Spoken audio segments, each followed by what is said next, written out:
What's it like to sail aboard the Disney Destiny cruise ship? Stay tuned to find out.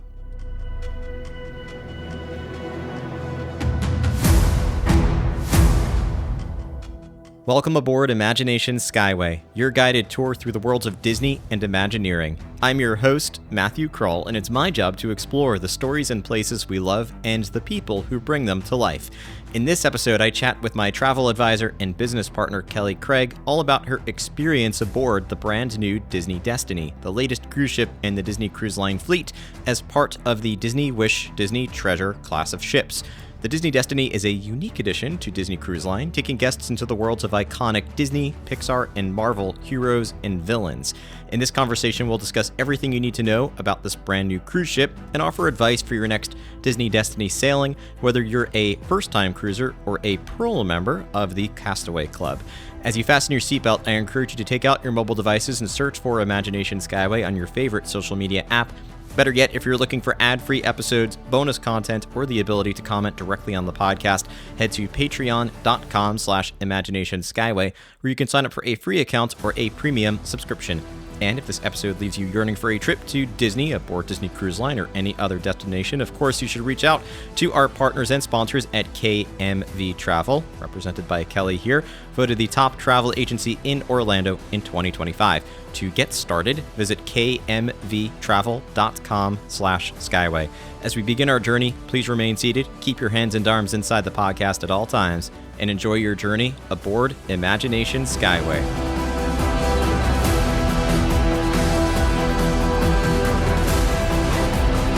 This past November, a brand new ship set sail across the Atlantic, which is the Disney Destiny. I feel like there's this huge surge in new cruise ships, and it's especially true with Disney Cruise Line. And while I have not sailed on the Disney Destiny, it's a few months in, and I wanted to bring a guest onto the show who just had the opportunity to sail on the Disney Destiny for the first time. And it's a guest that I hope many of you know and have listened to in previous podcast episodes, certainly a guest that I know and trust and love working with. And that's Kelly Craig from KMV Travel. Kelly, welcome back to the show. Thank you so much for having me. I'm excited to talk about the Destiny. When I came off of it, it was like, oh my gosh, I have so much to share, even though it's, similar to the Treasure and the Wish.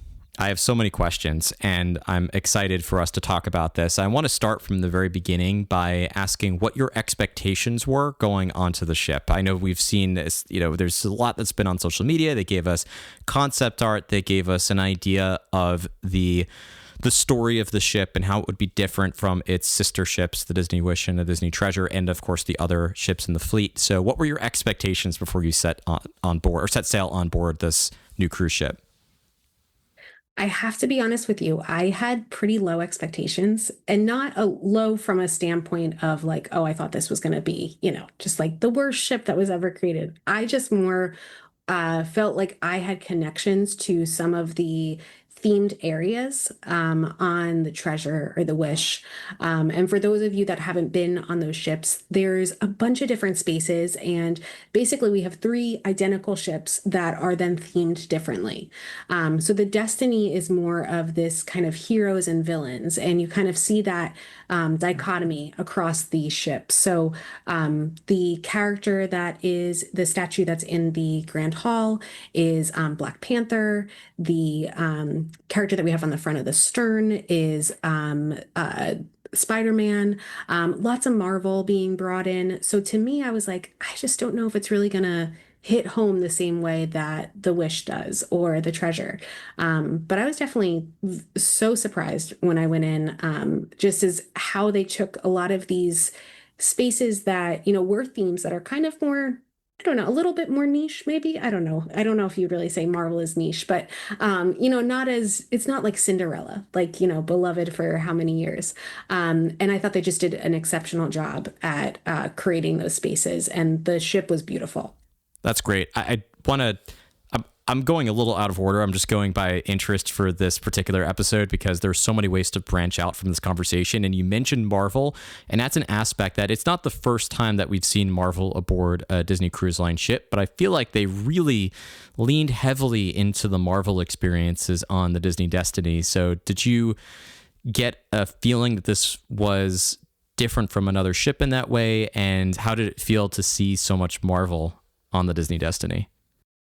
It was interesting because I think if you wanted Marvel, you could find it, at every turn. But if you didn't want it, it wasn't like it was a Marvel cruise ship, because that was kind of one of my concerns. I like Marvel, but it's not something where I'm like, like when the Star Cruiser was out there for Star Wars, I was in, I was going. But it wasn't something that I'm like, truly kind of pulled to in that way. But they did it in a really good way where it was more of there was a lot of pieces of entertainment that might include Marvel. So, for example, there is a stand-up kind of comedy group that they have, who I'm going to look up their names because I forget it right now, but they're throughout a bunch of different entertainment, and they do one piece that's really all about the Marvel universe, and it's kind of making fun of it. It's an adult only entertainment piece. So you had things like that. And then, of course, you do have, World of Marvel, the one dining room, the main dining room. But it wasn't an in your face Marvel everywhere type of a thing, if that makes sense. That does make sense.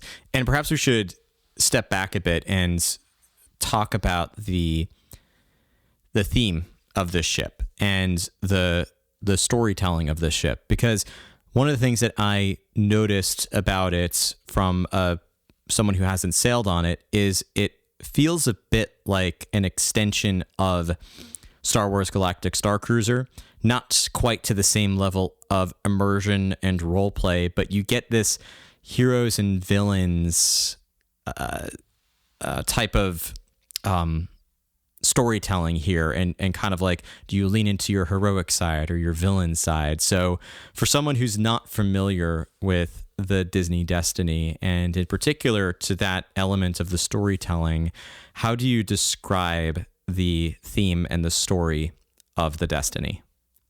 Yeah, I think that's a really good way to put it, actually, is, the dichotomy of the heroes and villains. And you'll see a lot of it, of course, always is going to be that the heroes are going to rise up. The villains, they have a lot of entertainment, which is really fun with them. So you have opportunities, to kind of make it almost like the Star Cruiser type of a thing where, okay, I'm only going to do the villains type of offerings, or I'm only going to do the heroes offerings.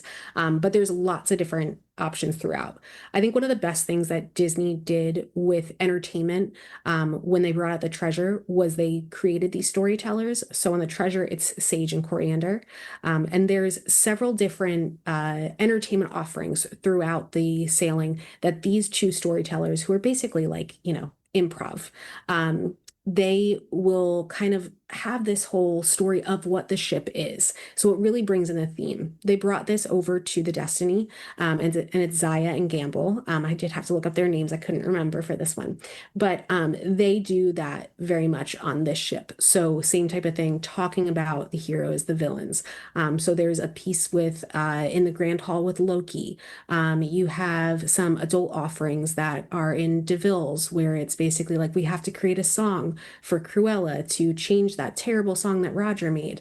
And so what they do, they'll bring in the storytellers, and then they'll bring in these characters and kind of continue the storytelling of the ship, so that that's really becoming an aspect of the time that you're spending on the ship, versus just, for a lot of us, we'll miss some of the things that are actually in the architecture and the imagineering of the ship. But this is such a good way to kind of lead us in the direction of what the storytelling of the ship really is.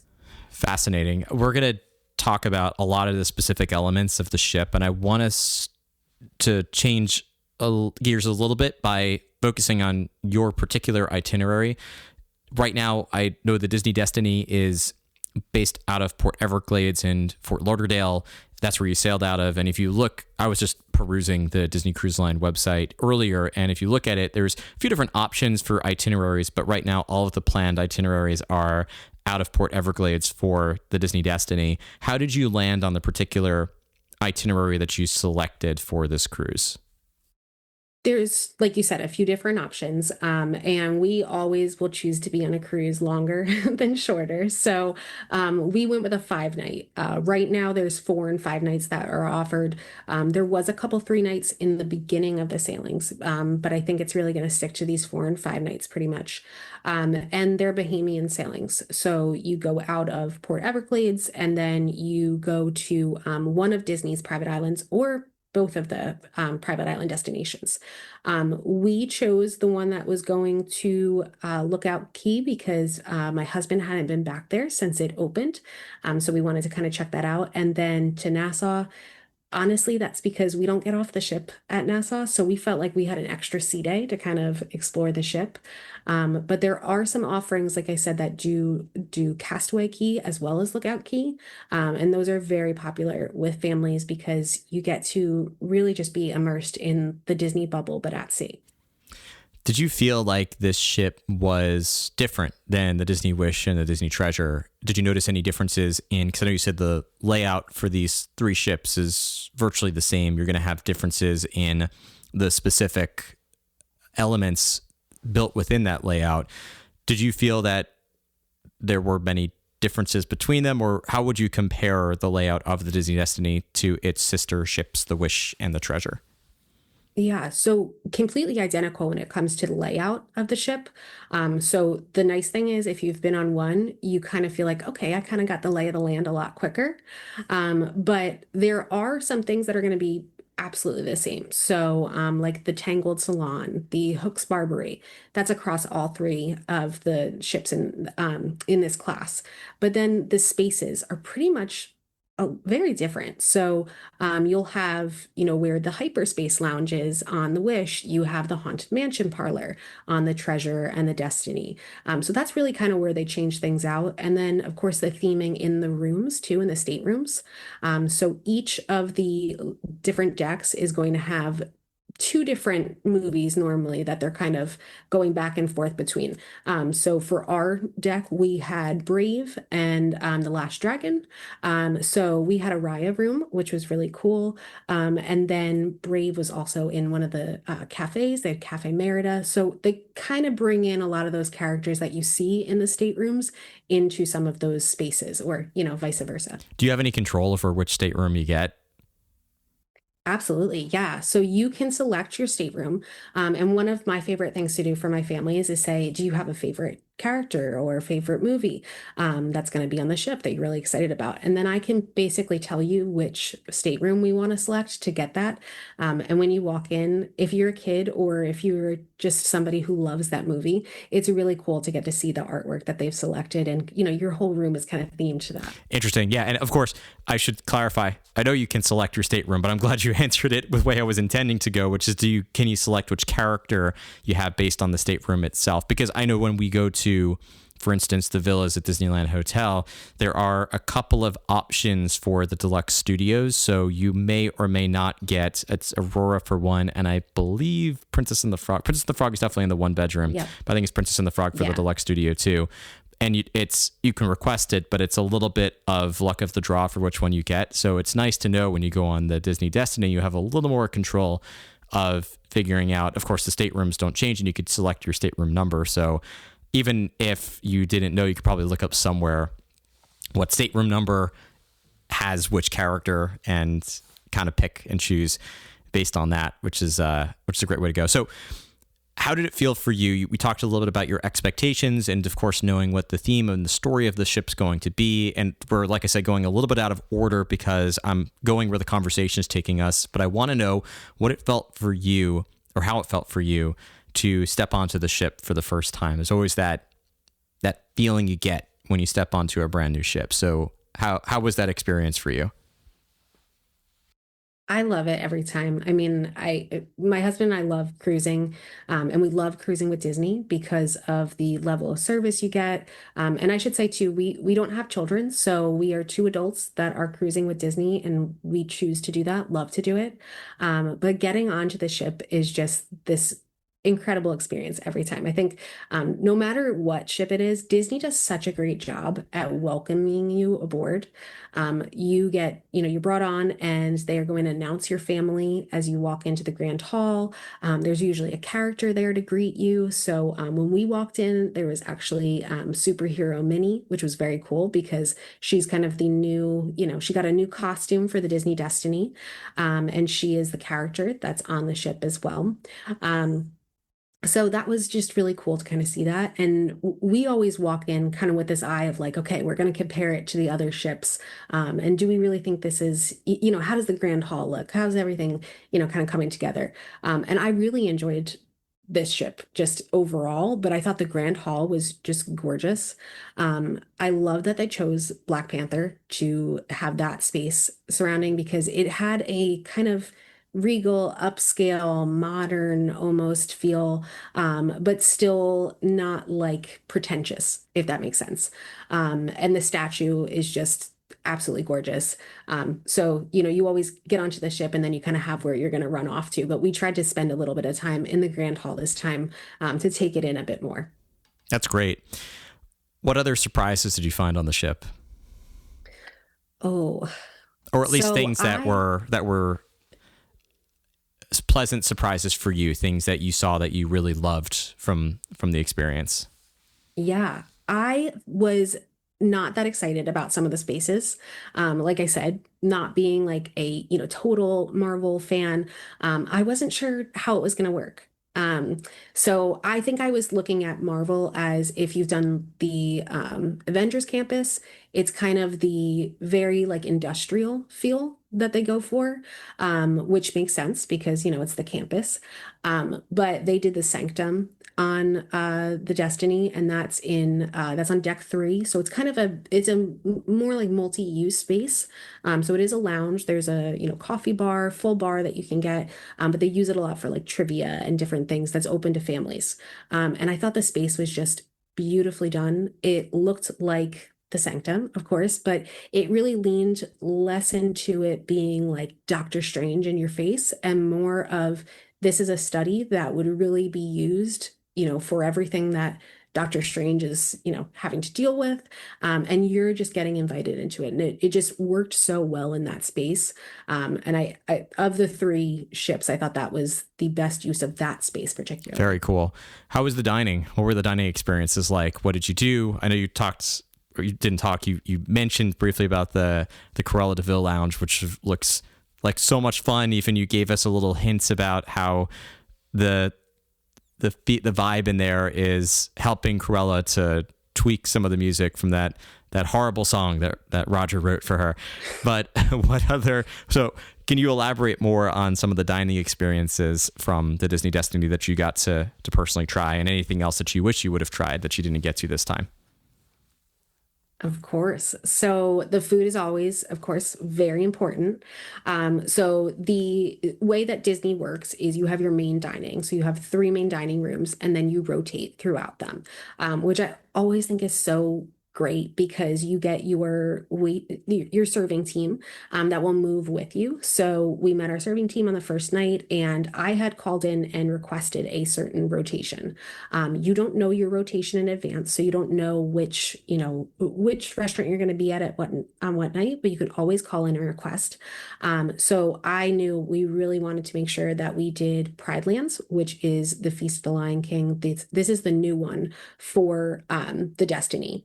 And we always love this restaurant. This is more of a show aspect to it. So you have a large stage in the middle, and then the tables are all around it. And they normally go a little bit heavier into whatever the culture is for the menu. So whatever that culture might be celebrating. So on the Wish, we have Arendelle, so very Norwegian based foods. Then we have cocoa on the Treasure. So of course, we're getting more Hispanic foods. And then we have Feast of the Lion King, or Pride Lands, excuse me. Yes, Feast of the Lion King. I kept saying Festival of the Lion King the whole time, and I had to catch myself. Hard habit to break, yeah. Yes, right? So kind of South African flavors here, which I just really loved the menu. I thought that it was exceptionally done to be something that you were trying things that you probably wouldn't normally try, but they were still flavors that were, approachable for people. And of course, if you get to some place and you say, I just don't know if I'm this adventurous, whatever, you can always get like a cheeseburger or something. There's a kids menu. They will serve you the kids menu as an adult. But we really enjoyed that. I thought that the entertainment, the way that they did the storytelling of The Lion King was exceptional. The performers were amazing. So we could have sat there all day and just watched that. The other two main dining rooms that we have are 1923, which kind of celebrates the creation of the Walt Disney Company. And that's going to be more California flavors. It's more like a steakhouse type of a feel. So always really good. That's on the Wish and the Treasure as well. And then Worlds of Marvel.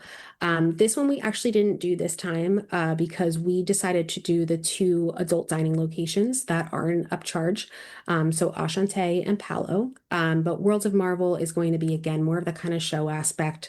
You have screens and there's lots of different Marvel characters that will come out and introduce themselves on screen. And then you do have a visit from one of the Marvel characters as well during your dining. But Ashante is French-inspired cuisine. Like I said, adult only. It's going to be an additional charge. Absolutely recommend it. We did a champagne pairing with it. So the sommelier came out at every course and kind of shared the champagne that they had selected. And then also did Palo Steakhouse, which is one that's across the fleet. It is a steakhouse on this class of ships. And again, just exceptional food every time and wonderful service, no matter if you're in main dining or if you're in Palo or Ashante. Interesting. I always love hearing about dining, and I've heard from so many people who have dined on Disney Cruise Line or taken a Disney cruise that the dining is one of the best elements of a Disney cruise, not only from the restaurants and the show aspects of some of those dining experiences, but the in-room dining 24/7, just being able to get something to your room. It seems like an incredible experience, and I'm glad that they have a Lion King experience in particular to try on the Disney Destiny. It feels so fitting for the theme of the Disney Destiny. I'm such a Lion King fan, so I love that you got the chance to experience that. And speaking of classic Disney stories, I had the chance to talk a bit about the Hercules stage show with Steph and Danny Schuster from WDW Magazine when they got to go to Papenburg and Toronto to get a glimpse of the Disney Destiny, I should say, in Papenburg, the Disney Destiny performance rehearsal in Toronto before it made its way to the inaugural sailing and beyond. Did you get to experience the Hercules stage show, and what was it like? And I'm particularly curious about the Hydra sequence because I heard that there's a lot of puppetry involved in it and some illusions, and it just seems like it's a really unique and interesting show. And if you're a fan of the 90s renaissance of Walt Disney animation, then this seems like a must-do and a reason to set sail on this ship. So I was not able to actually see the full. Oh, that's a bummer. Show. I know. This was our Ashante night. And so if you do Ashante, it is quite an experience. You will be there for a little bit longer. So I did just stick my head in real quick to see when I was kind of running over to dinner. And it's just, Disney always does such a great job with the, Broadway style musicals, of course, but it is definitely kind of a larger than life. Every person that I spoke to, though, that had seen it said that this was probably one of their favorites that has been on the ship. So I'm excited to see it. We will be back in November for our KMV group cruise, actually. So that is definitely on my to-do list to watch. Good. And we're going to be talking about that in a little bit. I'm glad you plugged it here. So stay tuned for how you can join Kelly on the KMV cruise a little bit later on. But let's shift gears to talking about any other recreation or amenities or entertainment that you experienced. What were some of the things that you did on the ship beyond the dining, beyond relaxing in the stateroom or walking about the ship and experiencing the spaces? Or were there any particular experiences that you enjoyed on the ship or amenities that you that you got to try, or anything else you got to do in terms of recreation or relaxation on the Destiny? Yeah, so the first thing that I think would touch on, even though I don't personally utilize it as someone who is adult only that's cruising, is the youth clubs. We always go to these to see them when they have their open houses on the first day, just because they are some of the best theme spaces that you will see anywhere, truly. But there are several different youth clubs that children can go to. It's included in the cost of your cruise, which is really nice. And they do have really long hours throughout the day. So they're not going to be like, at 9 p.m. they close type of thing. So we always go check out those. But then other things that we took advantage of is we did some beverage tastings while we were on board. So these are led by the bar team. And you usually have, like, if you're doing wine or champagne, you'll have the sommelier will lead it. And so we did a champagne tasting and we did a chocolate and liqueur tasting, which was new for us. And they're always a fun time. You always have a group that's super into it. There's an additional cost to them, but they can be booked in advance. So when your booking window opens, and definitely recommend that because they are very popular. We didn't do the spa this time, so they do have a census spa that's on board the ship. Beautiful spaces. They have the rainforest room, which is a space that you can kind of get a pass to for the whole of your cruise. Sometimes they do have some day passes, and then it is a full service spa, so they do have facials, massages, all that good stuff. We didn't take advantage of that this time, but I did peek my head in there just to kind of look around, and gorgeous as always. Fitness center, definitely didn't take advantage of that. Always say I will, never do. And then, of course, the pool deck.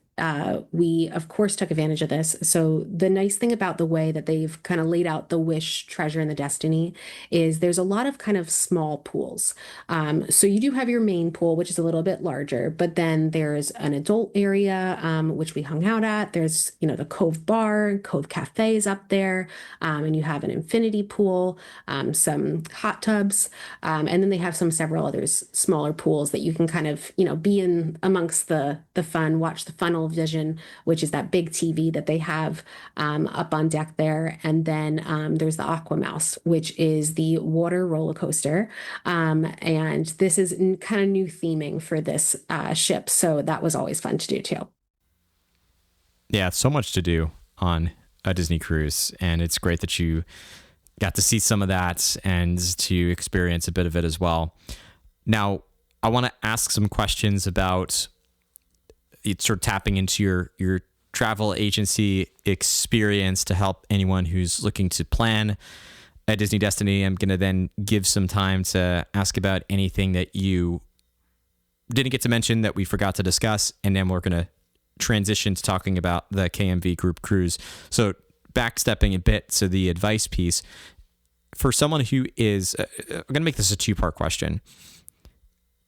There are so many ships to choose from, and I think part of it is you're going to be looking at time of year, you're going to be looking at itinerary where the ship is sailing out of. So I understand those logistical pieces that are involved. But assuming that someone listening could select any ship that can go anywhere, what makes the Disney Destiny compelling, or another way to phrase it is, who is a good fit for sailing on the Disney Destiny?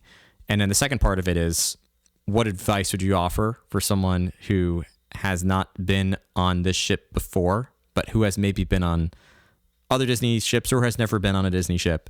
I'm giving you kind of three questions here, but in general, who is this ship right for? And what advice would you offer for anyone who's setting sail on this ship for the first time? Yeah. So I think if we're just looking at the ships, we're not going to talk about an itinerary or even where they're going out of or anything like that.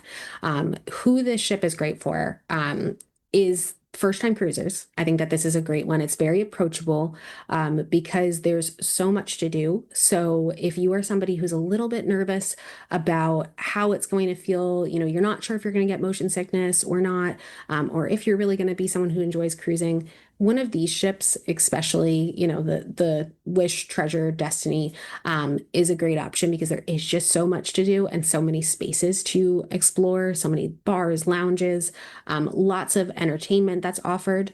But if you're a Marvel fan, the Destiny is going to be the one that you want to pick. There is going to be a lot of different options for you to really engage in that, kind of the MCU. So I would definitely recommend that. I think that honestly, if you enjoy any of the movies that are have elements with on these ships, that's a good way to kind of select too, because you do have three ships that are pretty much identical. The changes are going to be the theming. So if you're trying to choose between those, maybe think about, well, do you love Cinderella? You love the princesses? Then maybe you're going to do the Wish, the Destiny. I'm a big Brave fan. So when I saw Cafe Merida, I was like, well, you can just expect me to be there. So if it comes down to that, I would think about the theming of the different spaces, even what theming might be in your stateroom and what, you're really going to connect with. Um, and then what was our other questions? Now I got off track. Any advice? So the two questions were, who is it made for, which you definitely answer that question, and then advice for someone setting sail on this ship for the first time. Okay, perfect. Thank you for the reminder. Of course. I asked you three questions at once, so happy to remind you.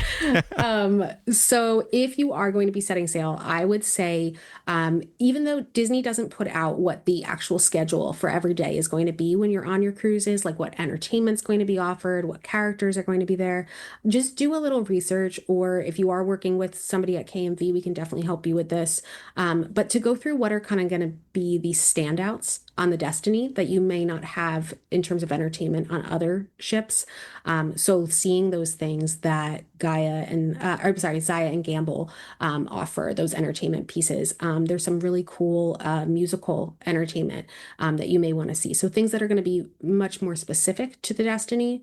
There's, the Cruella treble making. That's going to be one that you're going to want to do. And then Dr. Facilier has a kind of magic performance that he does too. So there's a lot of things that are going to be very much specific to the Destiny that you won't want to miss. And that's kind of where I would focus my time as I'm planning on that. That makes a lot of sense. And when it comes to planning, we'll forget the timeliness of when this episode is aired, because I think it should be relevant for anyone listening anytime. But how far out? Because we've talked about this a little bit before on the show, but I just want to make sure, especially if someone's just tuning in for the first time, that they understand the process if they're first-time cruisers or if it's been a while since they've been on a Disney cruise or any cruise, because the process that's involved is different than it would be for booking a hotel stay or a package at a Disney destination on land.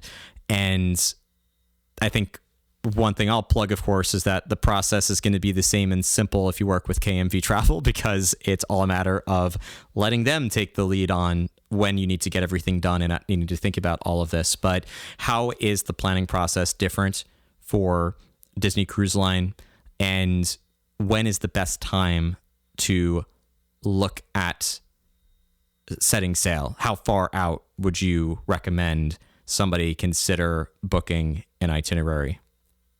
So cruises are normally going to come out 12 to 15 months in advance. So we get a little bit more time for cruises versus a Walt Disney World or Disneyland vacation, which is nice because it gives you more time to pay off that vacation if you'd like, and also to get excited for it. So I would say the best time to book is when they do become released, because the way that cruise pricing is going to work, and especially for Disney, is you normally are not going to get a less expensive price as it gets closer to the date. The least expensive pricing is normally your introductory price. So what comes out when they first announce, and then it's dynamically priced. So as more staterooms are booked, that means that the price goes up. There are some times that you can get what they call guaranteed staterooms. So basically where you don't select your specific stateroom, and you can save a little bit. Those are all things that if you do it on your own, just be aware of that. If you work through KMV, we'll make sure that you have that information too. But it is a little bit different when it comes to the payment schedule. So normally it's going to be 90 days prior to the sailing for anything less than 4 days or 4 nights, excuse me. And then I believe 5+ nights, or no, I'm sorry, five nights and less is going to be 90 days prior to the sailing. Your final payment will be due. For a 6 or more night stay, one cruise is going to be 120 days prior is going to be your final payment. So that's another incentive to kind of book a little bit earlier. You get more time to pay down that cruise deposit and your final payment. So deposits normally 10%. They do sometimes run specials, so it's always good to look. But like I said, then that final payment would be due. So earlier you book, the better. There are always, things that we can take a look at to see if there's ways to bring down that cost. So maybe on what deck you're going to be. But again, those are all things that we can work through with our clients. Or if you're doing it, just be aware, kind of look around the website a little bit. Yeah. I mean, I encourage anybody who's listening, if you're a regular cruiser, to still work with Kelly and her team, because it does eliminate a lot of the obstacles, and it just makes life a lot easier. And you're going to be in good hands, and you're going to get reminders about when you need to do things, and get lots of advice and help along the way.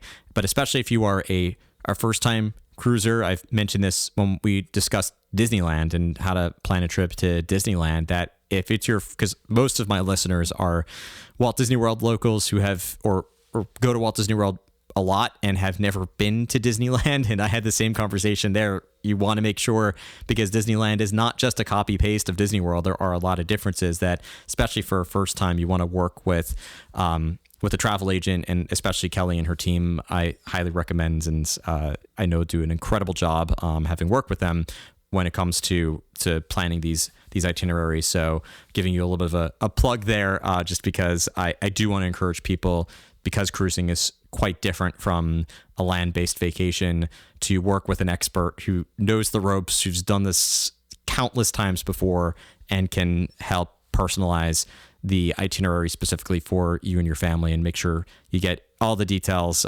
figured out and know everything you need to know, and don't miss any piece of important information for that cruise.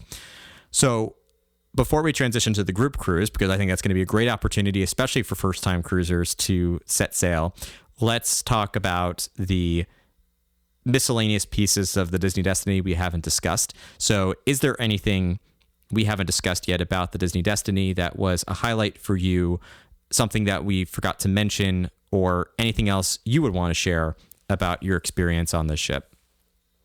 So I have to say one of the highlights for me was actually going out of Fort Lauderdale on this ship. And I think that is going to be the home for the Destiny, which I think scares some people, because they think, well, Port Canaveral is so easy to get to because you can fly into, Orlando International, you can take the shuttle that Disney provides. But I will say it's just as simple for the Destiny. So you can fly into Fort Lauderdale International. You also can fly into Miami International, and it's pretty close as well. Disney does provide a shuttle from Fort Lauderdale International Airport right over. But if you are in the Orlando area, maybe you're doing a trip to Disney and you want to kind of tack on a cruise, the Bright Line, which is the train that we have from Orlando down to Miami, is a great option. It's not terribly expensive. It's how my husband and I got down there over to Fort Lauderdale, and it's a nice kind of way to travel. So I would say don't let that sway you from picking the Destiny as an option. There are, the Treasure and the Wish are exceptional options, the Dream, Fantasy, Magic, Wonder, whatever you want to pick. But I think a lot of people I've heard they're not, that's kind of their barrier, is the Fort Lauderdale side.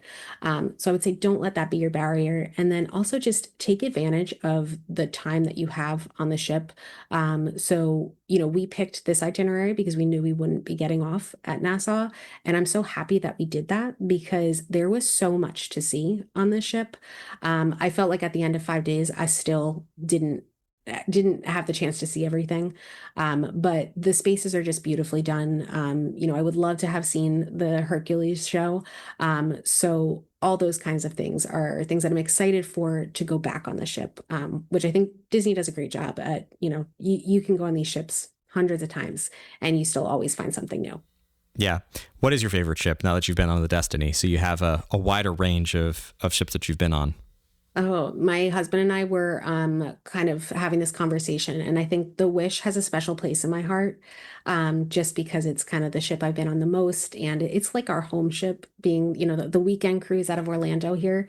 But I really did enjoy the Destiny. I think it's up there. It was just beautifully done. The team, the crew members that were on the ship, also are such a huge element of enjoying your cruise, and they were just exceptional. So the wish is there, but the destiny is like just kind of ready to kick it out of its spot. Awesome.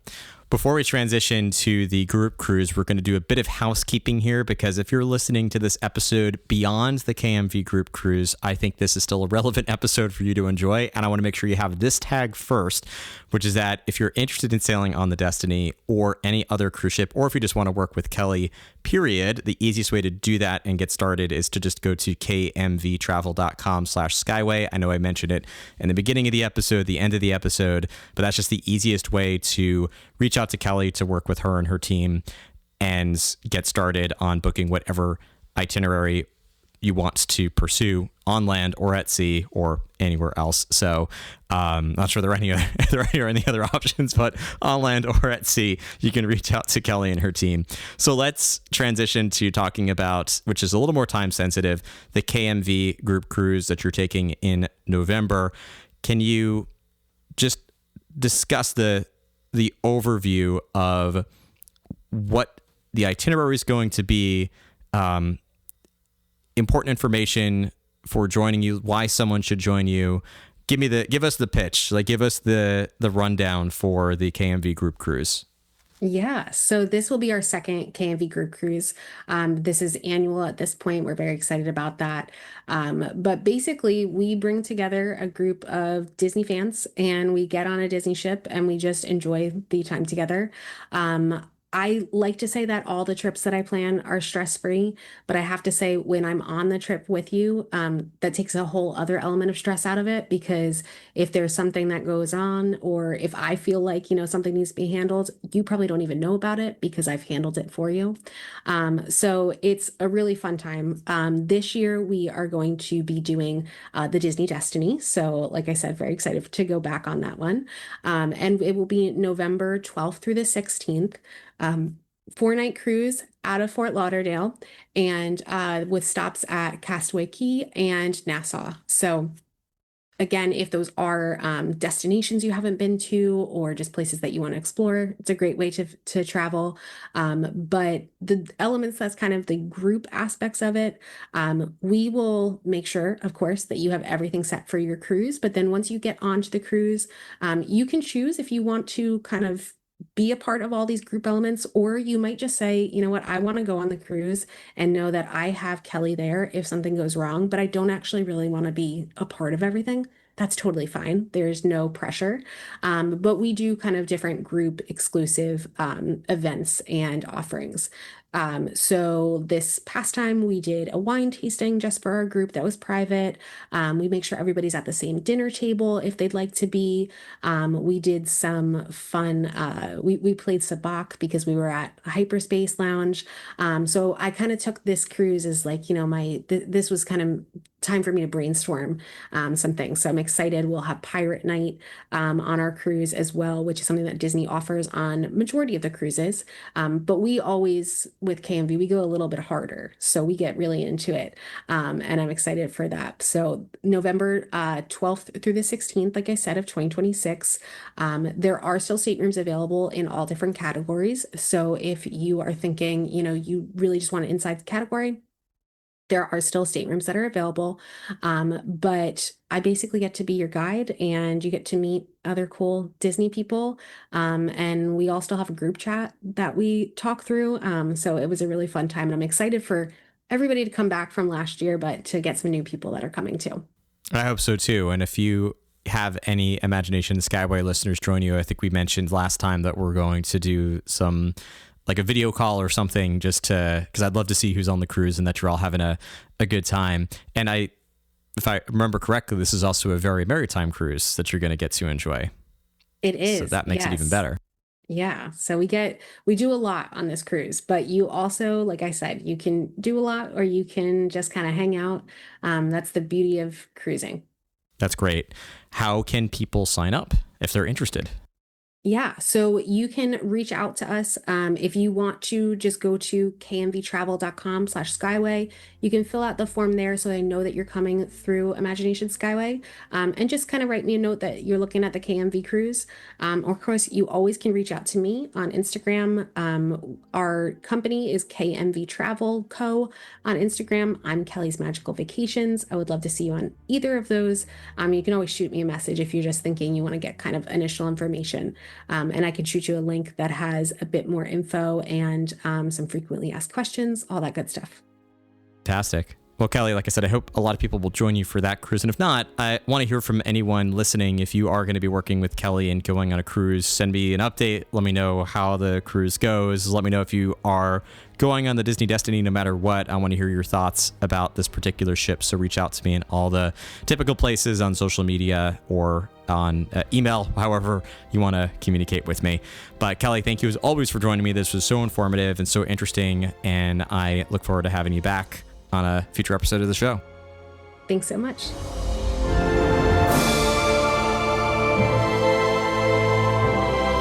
Welcome back to Imagination Central. Before you exit this episode, remember to follow Imagination Skyway on social media and share the show with anyone who might enjoy listening to our program. For ad-free episodes and bonus content, create a free account or sign up for a premium subscription at patreon.com/Imagination Skyway. When you're ready for your next vacation, remember that listeners of Imagination Skyway can get rewarded for booking a trip to Disney in 2026 through KMV Travel, voted the top travel agency in Orlando in 2025. Simply fill out the form at kmvtravel.com/Skyway and make sure that you select Imagination Skyway under the How Did You Hear About Us question to be eligible for a special gift from the team. Terms and conditions apply. And by the way, this does apply to the KMV group cruise happening in November of this year. As you disembark, please remember to remain fully seated until the podcast comes to a complete stop, then gather your belongings and watch your head and step as you exit. Thank you for joining me aboard Imagination Skyway, and remember, if we can dream it, we can do it.